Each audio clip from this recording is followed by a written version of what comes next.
Good morning. We will be starting at page 246, the performance, if anybody has that at home. If not, well then, turn on your ears and get to listening. The performance. I watched the rest of the play from the wings just off stage. Next to Davenport, Justin was amazing and Via, and that heartbreaking last scene was awesome. There was one line she flubbed a bit, but Justin covered for her, and no one in the audience even noticed. I heard Davenport muttering under his breath, "Good, good, good." He was more nervous than all of the students put together. The actors, the set directors, the lighting team, the guy handling the curtains. Davenport was a wreck, frankly. The only time I felt any regret, if you could call it that, was at the end of the play when everyone went out for their curtain calls. Via and Justin were the last of the actors walking out on stage, and the audience rose to their feet when they took their bows. That, I admit, was a little bittersweet for me. But just a few minutes later, I saw Nate and Isabel and Augie make their way backstage, and they all seemed so happy. Everyone was congratulating the actors, patting them on the back. It was that crazy backstage theater mayhem where sweaty actors stand euphoric while people come worship them for a few seconds. In that crush of people, I noticed Augie looking kind of lost. I cut through the crowd as fast as I could and came up behind him. "Hey," I said, "Major Tom." After the show. I can't say I was so happy to see August again after so long, or how good it felt when he hugged me. "I can't believe how big you've gotten," I said to him. "I thought you were going to be in the play," he said. "I wasn't up to it," I said, "but Vio was great, don't you think?" He nodded. 2 seconds later, Isabel found us. "Miranda," she said happily, giving me a kiss on the cheek, and then to August, "Don't ever disappear like that again." "You're the one who disappeared," August answered back. "How are you feeling?" Isabel said to me. "Via told us you got sick." "Much better," I answered. "Is your mom here?" said Isabel. "No, she had work stuff, so it's actually not a big deal for me," I said truthfully. "We have 2 more shows anyways, though I don't think I'll be as good as an Emily as Via was tonight." Nate came over and we had basically the same exact conversation. Then Isabel said, "Look, we're going to have a late night dinner to celebrate the show. Are you feeling up to it, joining us? We'd love to have you." "Oh no," I started to say. "Please," said Augie. "I should go home," I said. "We insist," said Nate. By now, Via and Justin had come over with Justin's mom, and Via put her arm around me. "You're definitely coming," she said, smiling her old smile at me. They started leading me out of the crowd, and I have to admit, for the first time in a very, very long time, I felt absolutely happy. Part 8, August.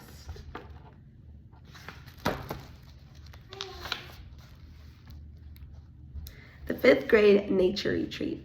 Every year in the spring, the 5th graders of Beecher Prep go away for 3 days and 2 nights to a place called the Broarwood Nature Reserve in Pennsylvania. It's a 4-hour bus drive away. The kids sleep in cabins with bunk beds. There are campfires and s'mores and long walks through the woods. The teachers have been prepping us about this all year long. So all the kids in the grade are excited about it, except for me. And it's not even that I'm not excited, because I kind of am. It's just I've never slept away from home before, and I'm kind of nervous. Most kids had sleepovers by the time they're my age. A lot of kids have gone to sleepaway camps or stayed with their grandparents or whatever. Not me. Not unless you include hospital stays, but even then, Mom or Dad always stayed with me overnight. But I never slept over Tata and Papa's house or Aunt Kate and Uncle Poe's house. When I was really little, that was mainly because there was too many medical issues, like my trach tube needing to be cleared every hour, or reinserting my feeding tube if it got detached. But when I got bigger, I just never felt like sleeping anywhere else. There was one time when I half slept over at Christopher's house. We were about 8 and we were still best friends. Our family had gone for a visit to his house, and me and Christopher were having such a great time playing Lego Star Wars that I didn't want to leave it when it was time to go.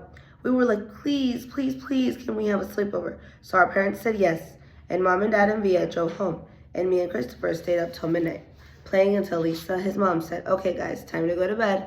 Well, that's when I kind of panicked a bit. Lisa tried to help me go to sleep, but I just started crying that I wanted to go home. So at 1 a.m., Lisa called Mom and Dad drove all the way back out to Bridgeport to pick me up.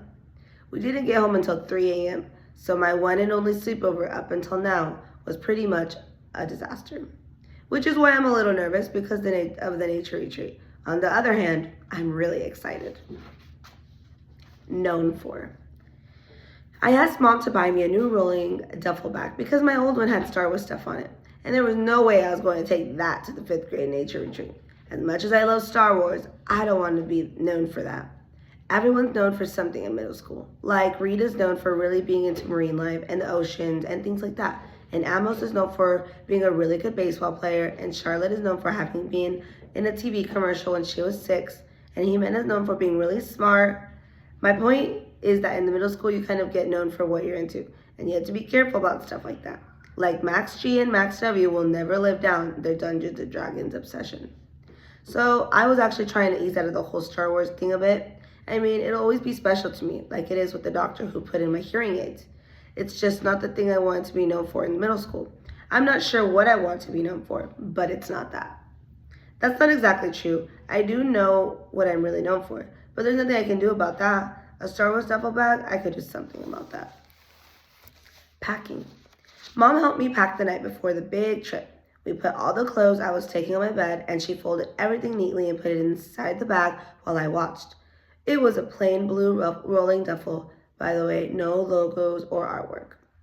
What if I can't sleep at night? I asked. Take a book with you. Then if you can't sleep, you can pull out your flashlight and read it for a bit until you get sleepy, she answered.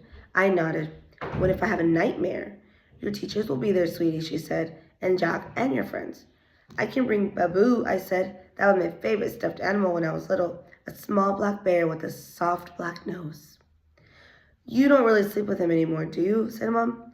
No, but I keep him in the closet in case I wake up in the middle of the night and can't go back to sleep, I said. I could hide him in my bag. No one would know. Then let's do that, Mom nodded, getting Babu from inside my closet. I wish they allowed cell phones, I said.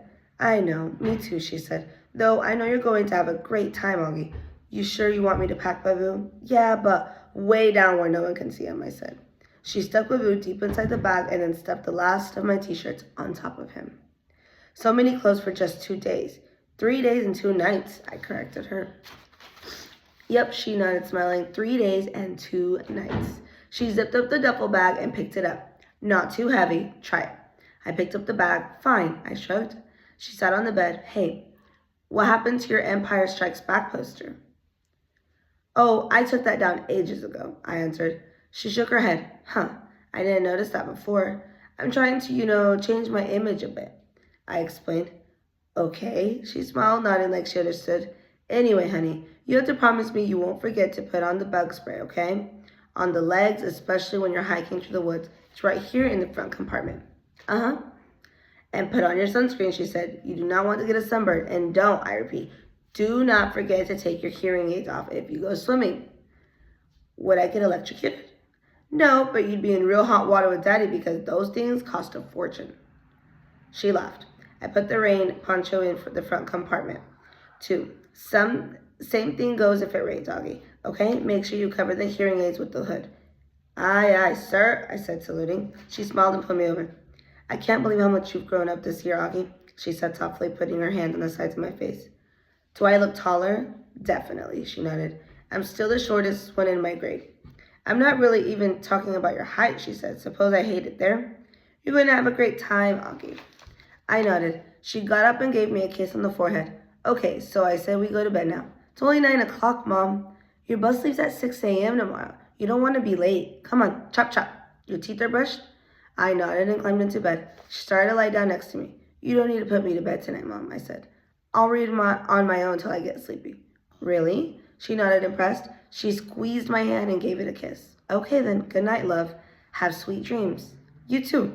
She turned on the little reading light beside the bed. I'll write you letters, I said as she was leaving, even though I'll probably be home before you guys even get them.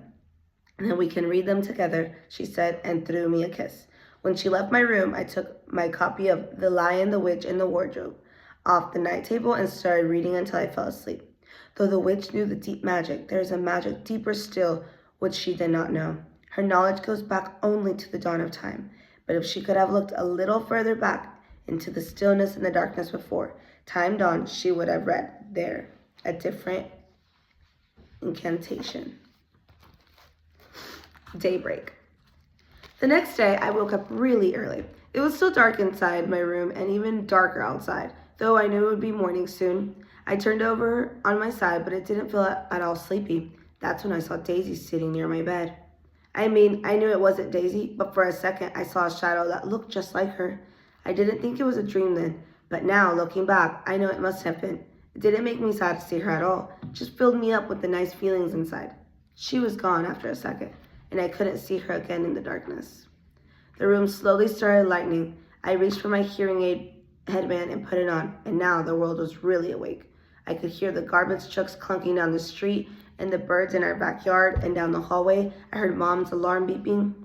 Daisy's ghost made me feel super strong inside, knowing wherever I am, she'd be there with me. I got up out of my bed and went to my desk and wrote a little note to Mom. Then I went into the living room where my packed bag was by the door. I opened it and fished inside until I found what I was looking for. I took Boo Boo back to my room and I laid him in my bed and taped the little note to Mom on his chest. And then I covered him with my blanket so Mom would find him later. The note read, "Dear Mom, I won't need Babu, but if you miss me, you can cuddle with him yourself. XO, Aki."